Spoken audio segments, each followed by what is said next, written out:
Awesome.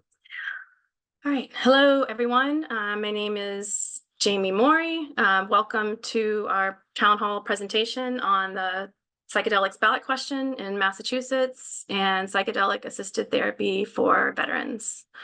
I myself am the spouse of a veteran with severe PTSD. I was diagnosed with PTSD myself and was lucky enough to get psychedelic-assisted therapy overseas with some of the people on this call.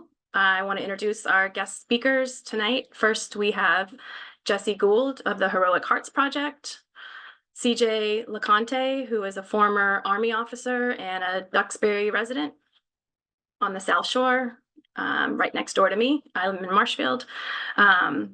Next, we'll have Dr. Andrea Lucy, who is a psychedelic facilitator at Red Path Retreats in Mexico, Allison Wilson of the Hope Project, and Tamar Todd, who is our attorney and policy expert, who's going to answer some questions about, go a little in depth into the ballot question, and we'll have a section at the end for questions. So first off, the reason why we're all here is, I don't think it's a surprise to anyone, we're facing a huge mental health crisis in this country.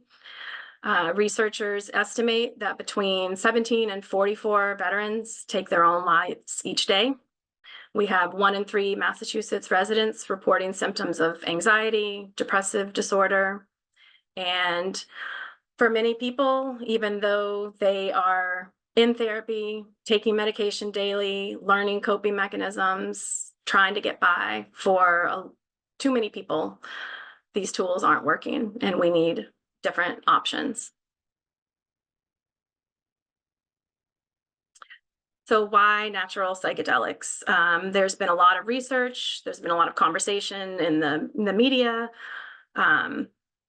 but the research is out there. Institutions like Mass General Hospital, Johns Hopkins, and others have found that psychedelic medicine is really, really effective in treating depression, PTSD, anxiety, and other mental health and physical health issues. So much so that the FDA has granted psilocybin, which is one of the substances in the ballot question, breakthrough therapy designation for treatment-resistant depression, as well as major depressive disorder, meaning that it might demonstrate substantial improvement over what we have currently available. And roughly 3/4 of psychiatrists polled agreed that psychedelics should be legal for medical use. So just a really, really quick overview of the ballot question. Tamar is going to get into the specifics when it's her turn.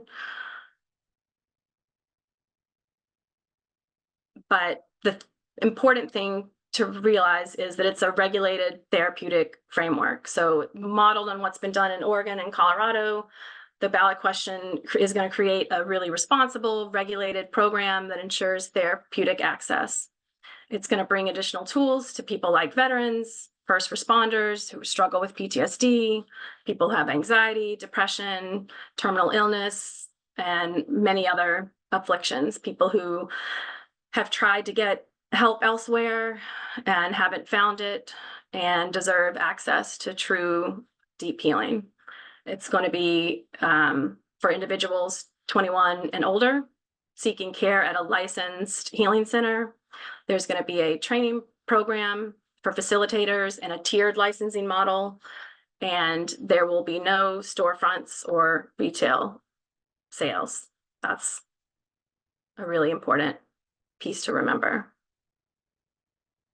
Personal use, we will, the measure removes the threat of arrest for adults 21 and older possessing limited amounts of natural psychedelic medicine, and there will be no public use, and the sale of psychedelics is not going to be allowed.